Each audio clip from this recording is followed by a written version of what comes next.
KSJE is supported by the Farmington Civic Center, bringing a full slate of entertainment to Farmington and San Juan County. Liz Calloway, Emmy-winning actress and singer, Saturday, April 16th at 7:30 p.m. The Farmington Civic Center, 200 West Arrington in downtown Farmington. Find out more online at fmtn.org/shows or 505-599-1148. KSJE is supported by San Juan Regional Medical Center, a community-owned and operated, here for you when you need us. From emergency care to routine checkups and screenings, caregivers are here and ready to provide the safe, high-quality care you need close to home. Online at sanjuanregional.com with the latest health information and resources to help you live life better here.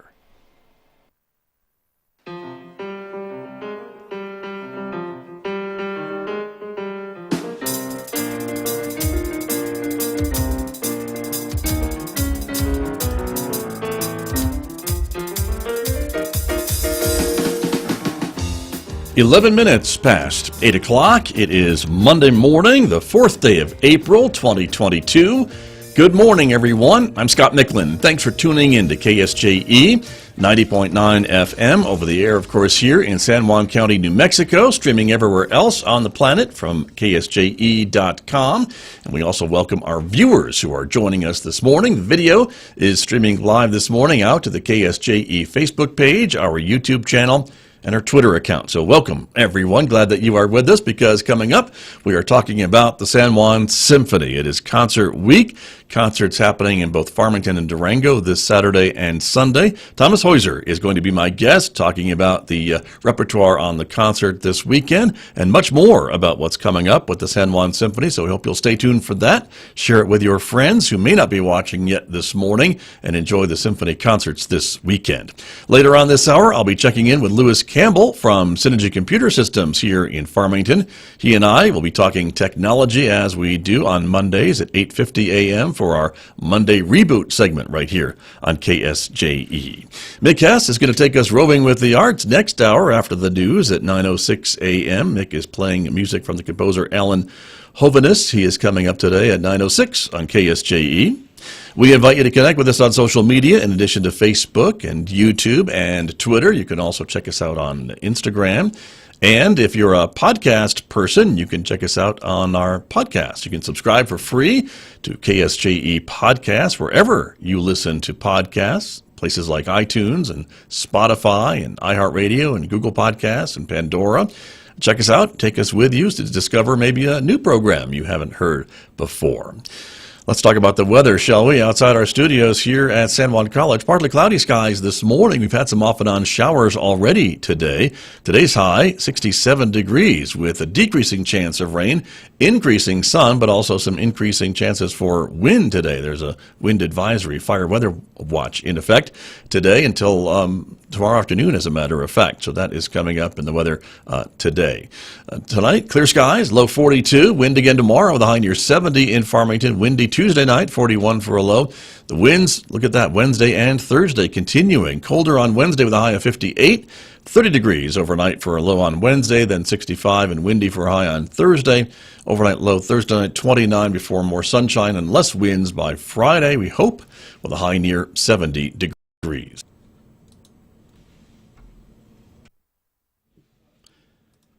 Well, joining me this morning to talk about the next San Juan Symphony concert in Farmington and Durango, the music director, of course, of the San Juan Symphony, Thomas Heuser, is joining me this morning. Mr. Heuser, always great to see you. Good morning. Good morning, Scott. Good morning, everyone. Glad to be here. Thank you for your time, of course. And here we go again with another great weekend in Farmington and Durango. And of course, as I always say, full disclosure, I am a proud board member of the San Juan Symphony, and so I think I know a little bit about what's going on, but as you always maybe help me, I don't know everything, so that's okay, and that's okay. That's okay. You know, we are here for first-time listeners, experienced listeners alike. It's important to have these conversations. I'm always grateful to the chance to unpack the music a little bit and talk a little bit about what's going on at the symphony. That's very true, very true. And so again, this is the final concert of the season, the Sound of Resilience season, correct?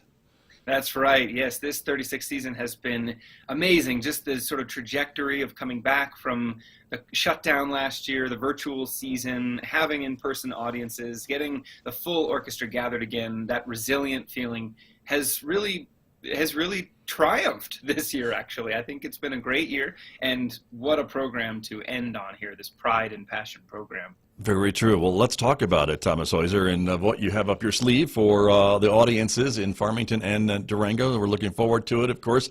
Pride and Passion is the name of the concert, Saturday here in Farmington, April 9th, 7:30 p.m. At the Henderson Performance Hall here at San Juan College, of course. Sunday, April 10th at 3 p.m. at the Community Concert Hall at Fort Lewis College. In Durango. And so give us some insight into how you've put together this program.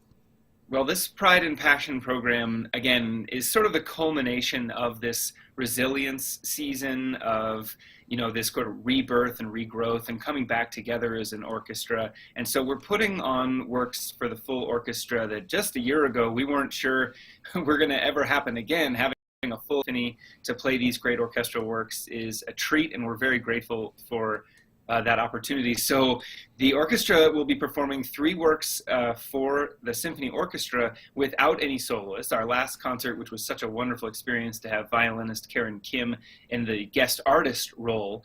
This time the guest artists are mainly the orchestra musicians themselves. They have a chance to shine in this purely orchestral repertoire. And we are playing, again, 3 works that have pride and passion as their sort of psychological backbone, really works that showcase the energy and exuberance of the orchestra and really the passion that they're able to bring. The centerpiece of that performance is going to be Tchaikovsky's 4th Symphony. We play a lot of music by Tchaikovsky, Nutcracker every season, and of course many of his concertos and symphonic poems are beloved, the symphonies especially. And Tchaikovsky's early 3 symphonies divide from his last 3 symphonies. So 1, 2, 3, sort of the early part, 4, 5, 6 being the latter, more mature voice of Tchaikovsky. And Symphony Number 4 occupies a unique place.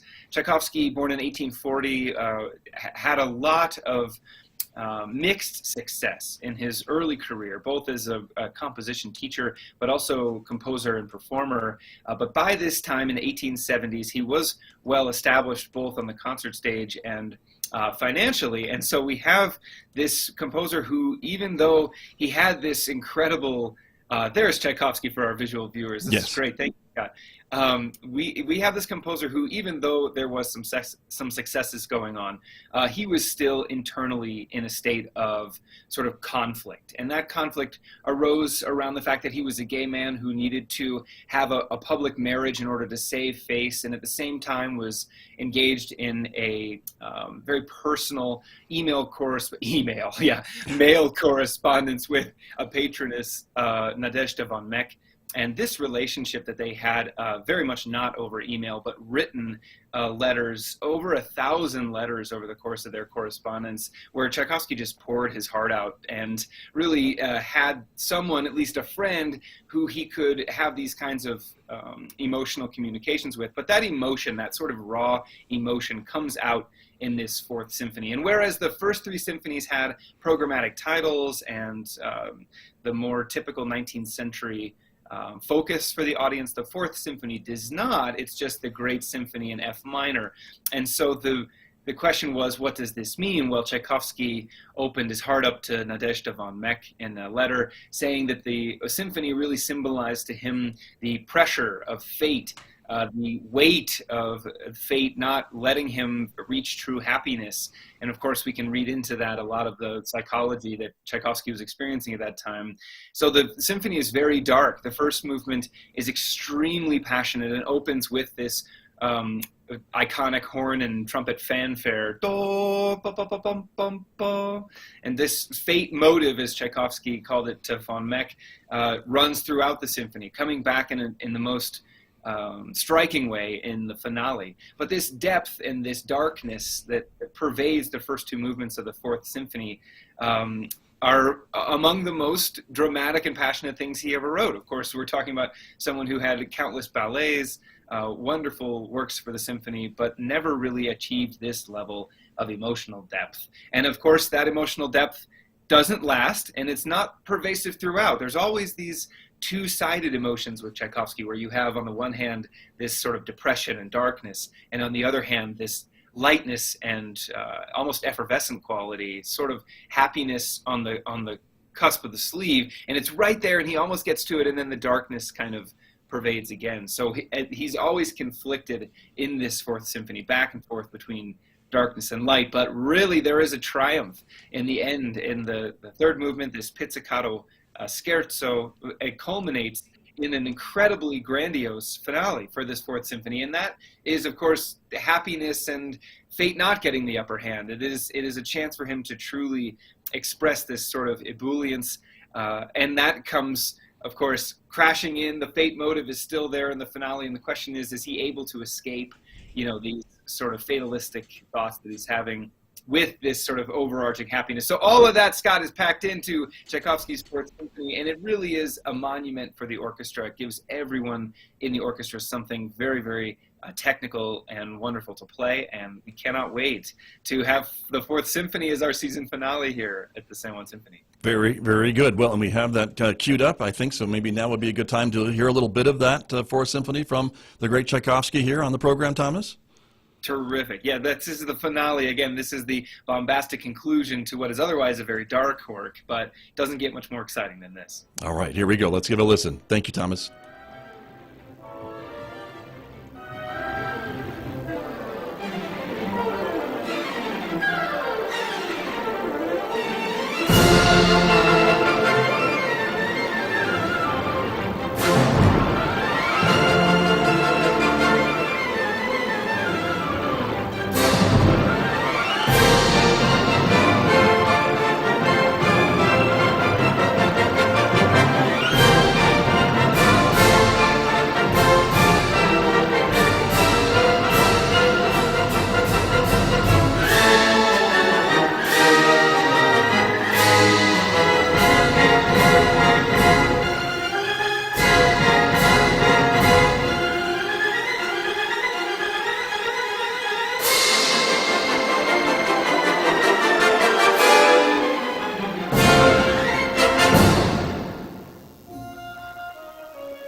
Just a sample there of Tchaikovsky's Symphony Number 4, and Thomas Heuser, of course, is my guest as we talk about the upcoming San Juan Symphony concert, which is happening in Farmington and Durango.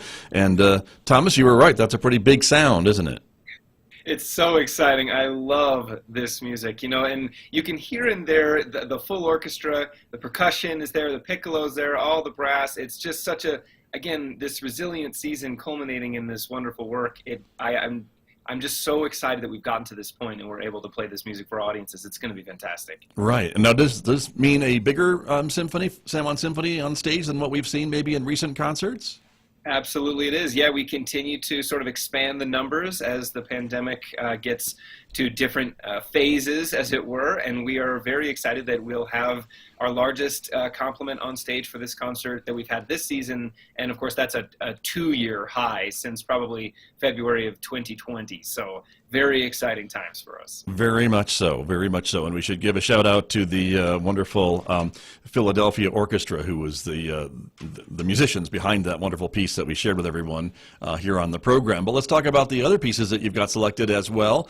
Like the other concerts, no intermission at this one either, and kind of a shorter schedule maybe than some others? Well, believe it or not, this is going to be the grand return of intermission. Oh, pardon me. So okay.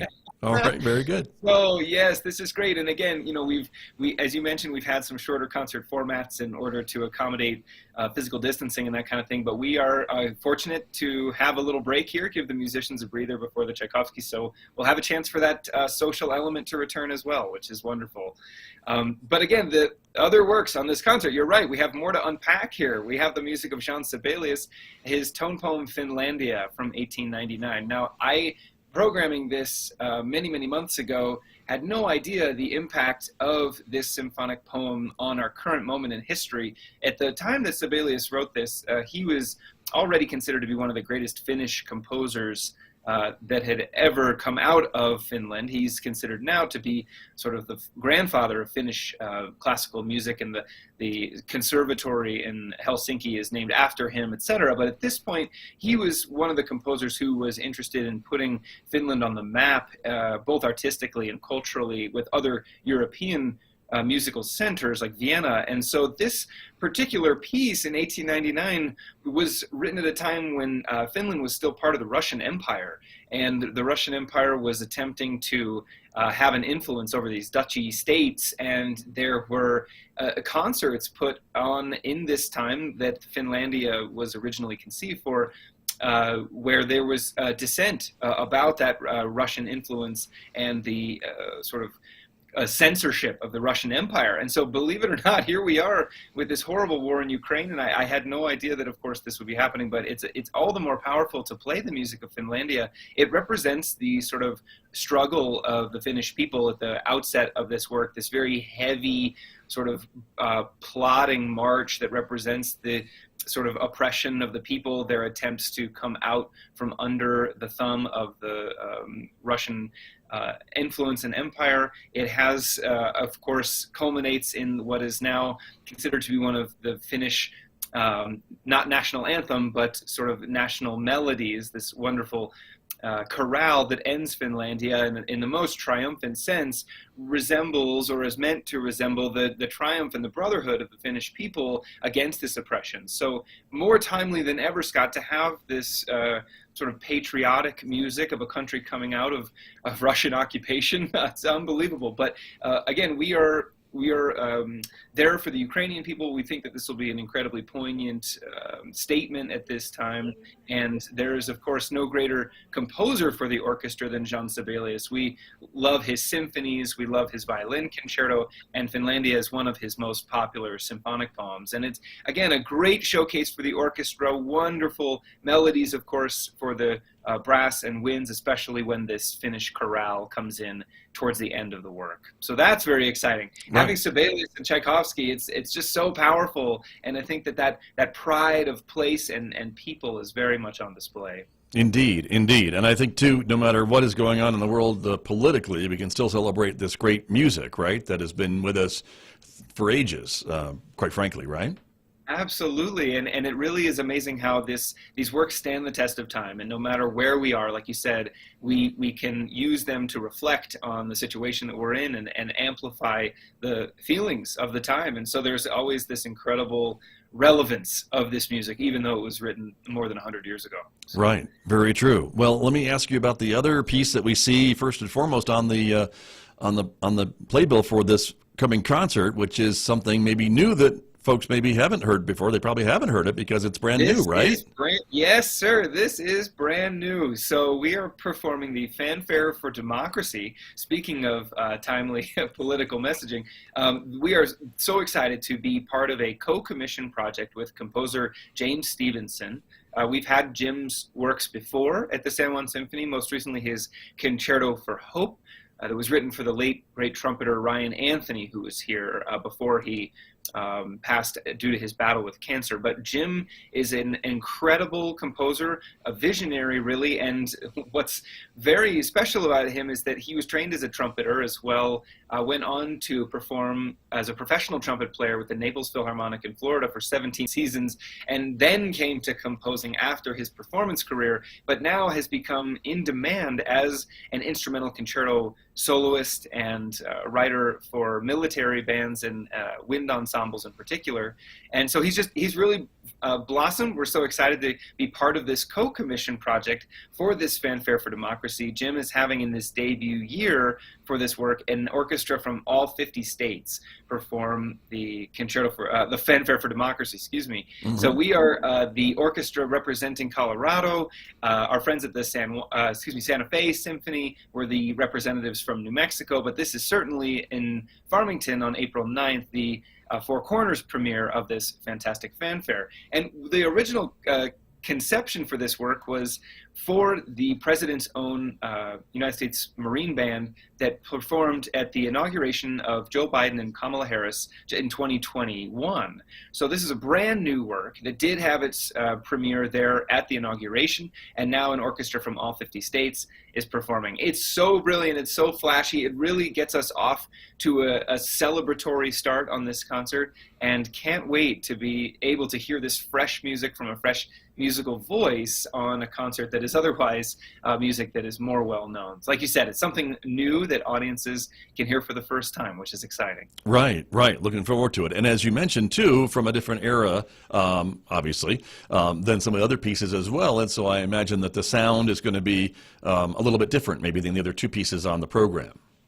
That's a great point. You know, I think Jim, he really does a good job of simulating the kinds of writing for brass and wind instruments in particular that composers like Sibelius and Tchaikovsky got started. So he's very much schooled in that. But I think that you're right. There is something about the contemporary voice that is more maybe cinematic. Maybe it has a little bit more of the narrative quality or the sort of suggestive qualities of film music, where it's coming after a certain mood, and that's the overriding feature. So it's a very short work, just a fanfare to get us started of 3 to 5 minutes or so. But I think what it does more than anything is set the mood for the celebratory nature of the other works on this program. And of course, we're excited to collaborate with living composers, and Jim is a wonderful colleague for the San Juan Symphony. Well, indeed. And again, as audiences, you are so great at bringing us all these different experiences and musical tastes and sounds to the stages in Durango and Farmington. And I think it's a great treat for folks, again, to be able to enjoy this. Again, a live performance is always a treat, too. So there is that. I just wanted to point out, too, Thomas Heuser, that you will be doing your pre-concert talks, again, before these concerts for more in-depth conversation about these pieces of music, more than we have time to go into here. I just want to put a plug in for that, right? Happening again in Durango, and then right before the concert here in Farmington. Yes, yeah, thank you. So I'll be recording another, probably the last of the virtual, musically speaking, pre-concert lectures, and distributing that virtually online to our audiences on social media and that kind of thing on the week of the concert next week. But then you're right, in Farmington, we'll have another in-person chance to meet at 6:30 p.m. for a half an hour before the show to have that discussion of a little bit more history and a little bit more setup for the concert music for our audiences in Farmington there at Henderson Performance Hall on April 9th. So yes, I look forward to seeing everyone there and having this this chance to talk a little bit more about the program online. Right, indeed. And I know you always save room for a few questions, and so I know a lot of folks in the audience always enjoy being able to interact with you a little bit and find out more about these composers and these the stories behind some of these pieces of music, as you've been explaining to us this morning. So it'll be great. Again, Saturday, April 9th here in Farmington at the Anderson Performance Hall, and Sunday, April 10th, the concert at the Community Concert Hall at Fort Lewis College in Durango. And you mentioned that virtual part of your Musically Speaking, and so again, these concerts are kind of both, right, in person and also available online for folks who would like to enjoy it if they're not in the area or not able to get to the concert that evening. There's a virtual option too. That's right. Yeah, it's so exciting that, this continues, the silver lining of what we learned in the pandemic year. The Sunday concert at 3 p.m. will be streamed live and then available for on-demand viewing after the fact. That's available for individual tickets, like you mentioned, for folks out of town or who aren't able to be there that night. And so you can always go back and watch the concert again, which people may want to do, especially in the case of the Tchaikovsky, which doesn't get much more exciting than that. And so, yes, we have this wonderful opportunity to continue to reach audiences wherever they are with the live stream option. We're grateful for our friends at Fort Lewis College for that. Indeed, very true, very true. Well, that is the upcoming San Juan Symphony concert, Thomas Heuser, but I do want to ask you, as long as we have you here, a little bit about the San Juan Symphony Youth Orchestra. They are still performing, of course, and having some performances coming up. Can you fill us in on those dates, please? Yes, absolutely. We have still more music to come. This is the season finale for the symphony, but we do have some more programs on offer. So coming up a little bit later in April will be performances of the San Juan Symphony Youth Orchestra. They have a wonderful program that is all composers who were writing when they were young, even in their teens. So it's some composers that are really sort of off the beaten path, but as well as the music of Michael Malden, who's a New Mexico composer, a number of living composers on this program, and the Youth Symphony is doing just an incredible job. So I want to give a shout out to the San Juan Symphony Youth Orchestra and Junior Orchestra program for their concert coming up in April. Those tickets and information are available on the sanjuansymphony.org website. Also coming up, we have a little mini-series called Music in May. On Mother's Day, May 8th, we have a chamber music concert at Summit Church in Durango that is going to feature the San Juan Symphony String Quartet performing side by side with a student quartet in the music of Beethoven, Florence Price, and the Mendelssohn Octet. We're combining both of those string quartets. So that'll be a really fun feature here on Mother's Day. We're calling it Music for Mother's Day. Should be something that you can schedule a brunch as well as a 3 p.m. Chamber music concert on May 8th. And then coming up May 20 and 21, we have the family concert. At long last, this was rescheduled from this fall to May here. We have Carnival of the Animals. Very exciting. So excited. Yeah, so excited. And that's just May 21st and 22nd, right? The Saturday and Sunday. Oh, excuse me, yes. May Okay. 20. I'm already thinking about 2023. That's brain's okay. in the wrong year. That's all right. Thank you. Saturday, May 21st at 4 p.m. in Durango, and Sunday at 2 p.m. May 22nd in Farmington. And this is a family-friendly event. All ages are welcome, especially families introducing their younger kids to the orchestra for the first time. This Carnival of the Animals is such a fun introduction to the different sounds of the orchestra, different styles, and it's a very silly piece, actually. Saint-Saëns is sort of poking fun, not just at his own sense of style and pianistic writing, but for these two piano soloists that the work includes, there are some funny jokes, sort of slow motion music from the operas of Rossini, in the tortoise movement, the sort of hee-haws of donkeys, but all of the different animals are portrayed in these wonderfully childlike ways, and it really appeals to young audiences, so we encourage families to get tickets for that. Again, information about all of our programs is at sanjuansymphony.org. Right, very true. And I should mention, too, ticket for this concert in both Durango and Farmington are $5, right? For the family concert, that's Yes. right. Yeah, everybody's $5. It's again a shorter program, more appropriate for the younger kids. We hope you can be there. Exactly. Well, wonderful. Well, it's a great end to the season, and it's been a great season, I think, Thomas Heuser. I know you are busily working on the next season. I don't know if you can give us any hints, probably just that you're still working on it. But we're excited for another great season coming up in the fall, of course, of the San Juan Symphony, and I think it'll be great. But any little nuggets you can share with us this morning? Well, I unfortunately don't, because we are in the process of a big transition. As a board member, I know better to ask you that question. No, you're fine. I wish I could. We're almost to the point where those hints are going to be coming out. We're going to be releasing some information on the weekend of the concert, but really right now it's still in the gestation period. And that's, again, mainly because of some transitions going on in the organization, but also just the continuing uncertainty of the pandemic. Fortunately, it's looking much better in terms of a full reopening next year, so we're optimistic about that. But unfortunately, I can't tease out much. We do have, choral collaborations, guest artists lined up. There are some visiting wonderful talent coming to have their debut with the San Juan Symphony next season, and of course works that highlight the full orchestra, full concert season in Farmington and Durango. It's going to be another fantastic year. Very true, very true. Well, we can't wait, and we're looking forward to it. But I think before we go, both you and I would like to give a shout out to the executive director of the San Juan Symphony, Kathy Myrick, who is retiring, which is part of this transition that you spoke of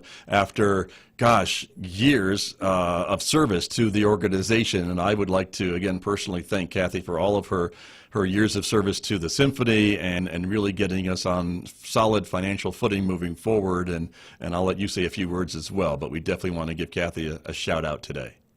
Thank you, Scott. No, I know, and she appreciates you and all you've contributed as well. Kathy has done 15 seasons with the San Juan Symphony, which is truly a remarkable tenure.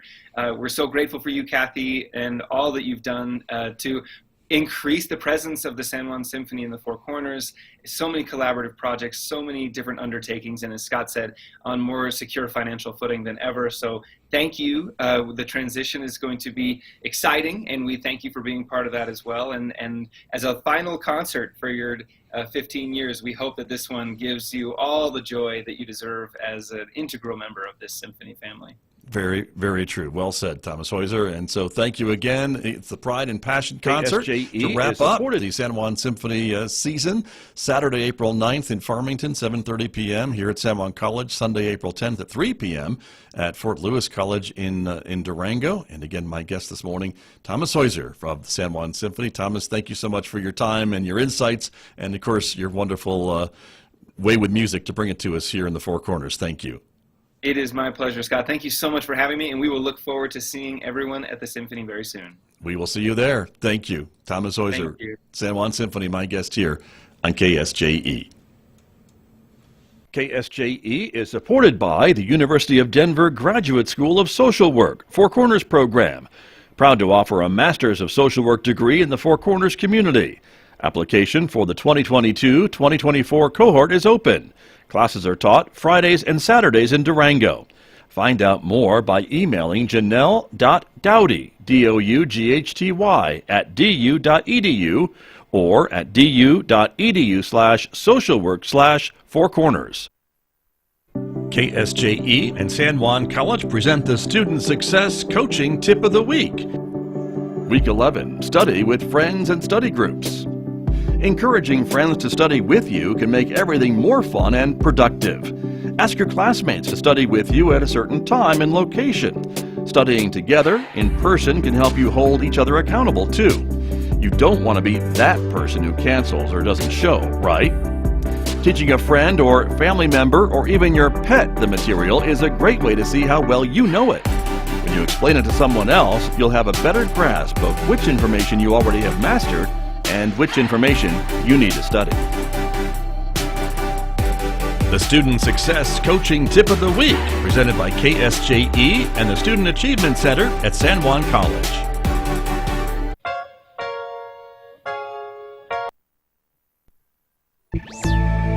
President